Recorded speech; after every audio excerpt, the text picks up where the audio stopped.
मैं पिछले कई दिनों से देख रही हूँ अरावली पर्वत की चर्चा चल रही है।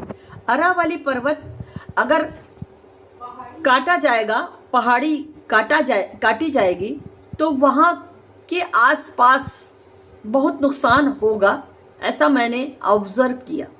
मैं कुछ जानती नहीं हूँ इसके बारे में, लेकिन मैं इसके बारे में एक बात कहती हूँ। आज आप सरकार से अनुरोध है कि इससे छेड़छाड़, प्रकृति से छेड़छाड़ क्यों कर रहे हैं भाई? प्रकृति से छेड़छाड़ करना यानी आप अपने ऊपर मुसीबत मोल ले रहे हैं। आप कहते हैं कि हम स्वच्छ भारत बनाना चाहते हैं, आप एक अच्छा देश का निर्माण करना चाहते हैं और आप ये गलती कर रहे हैं। आप ये गलती क्यों कर रहे हैं भाई? अरावली पर्वत हमारे आसपास के, उसके आसपास के गांवों की सुरक्षा करता है। आप ये क्यों बोल रहे हैं साहब?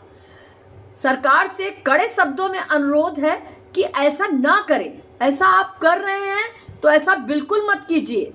और लोगों का विरोध इस पर होना चाहिए, ना कि राम मंदिर, बाबरी मस्जिद जो नहीं बन पा रही है उसके लिए चर्चा हो रही है। ये सब चर्चा बेकार है इन सब चीज के लिए। आगे जब जन लोग ही नहीं रहेंगे, दुनिया में लोग ही जीवित नहीं रहेंगे, तो कहां का बाबरी मस्जिद और कहां की राम मंदिर, कहां के राम? भगवान खुद कहते हैं जो व्यक्ति अपनी सुरक्षा स्वयं न करे, मैं उसकी सहायता बिल्कुल नहीं करता। हम लोग उसके विरोध में हैं कि अरावली पर्वत को क्यों काटा जा रहा है। ना काटा जाए, उसकी छोटी छोटी पहाड़ियां, उसको क्यों काटी जा रही है? ना काटा जाए। चंद थोड़े से फायदे के लिए आप लोगों के जीवन से खिलवाड़ कर रहे हैं। मेरा यह कहना है कि ऐसा बिल्कुल नहीं होना चाहिए। राम मंदिर, बाबरी मस्जिद की चर्चा खत्म करो और इस पर विचार विमर्श करना शुरू करो। ये कड़े शब्दों में नीतू केसरवानी के मन की बात है ये। और जब प्रधानमंत्री नरेंद्र मोदी जी अपने मन की बात कह सकते हैं, तो जनता के हर उस व्यक्ति को हक है कि अपने मन की बात वो कहेगा, बिना उनकी मर्यादा का उल्लंघन करते हुए अपनी बातों को जरूर कहेगा, क्योंकि ये देश हित की बात है। देश हित की बात करना कोई गुनाह नहीं होता।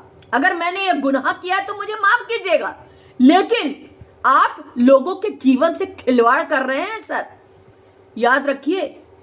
और प्रधानमंत्री से आग्रह है कि इस पर जरूर विचार विमर्श करें। अगर ऐसा नहीं कर सकते तो वो देश के पिता तुल्य प्रधानमंत्री हैं, आपके ऊपर देश की रक्षा का दारोमदार है। आप कैसी रक्षा कर रहे हैं?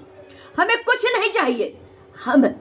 हमें लोगों का जो लोगों पे संकट आने वाला है उसको रोकना है। आप अरावली पहाड़ी को काट रहे हैं, मत काटिए। जो सदियों से खड़ा है उसे खड़ा रहने दीजिए। जिसको प्रकृति के निर्माण को आप खलल न डालें। आपने देखा कि बाबा कौन सी मंदिर है, मेरे को नाम नहीं याद आ रहा, वहां पे चील घूम रहा है। हो सकता है उसकी यही क्या हमसे इशारा हो कि आप ऐसा करेंगे तो कुछ गलत हो सकता है। इस पर जरूर विचार विमर्श कीजिए।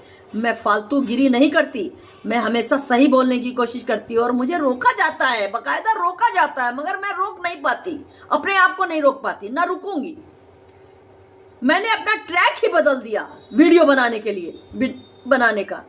मैं ऐसी वीडियो को नहीं बनाना चाहती, लेकिन मजबूर हूं वैसी वीडियो बनाने के लिए, क्योंकि मुझे ऐसी बातों को कहने के लिए घर वाले भी रोकते हैं, बाहर वाले भी रोकते हैं, और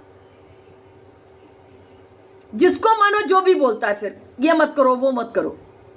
समझ लीजिए, ये मेरे मन की बात है। लोगों के जिंदगी और मौत का सवाल है। अरावली पहाड़ी को कोई भी किसी भी तरह का परिवर्तन मत लाइए। आप प्रकृति के साथ खिलवाड़ कर रहे हैं। जय श्री कृष्णा, राधे राधे। नीतू केसरवानी के मन की बात की आज जो थी वो निकली। जय श्री कृष्णा, राधे राधे।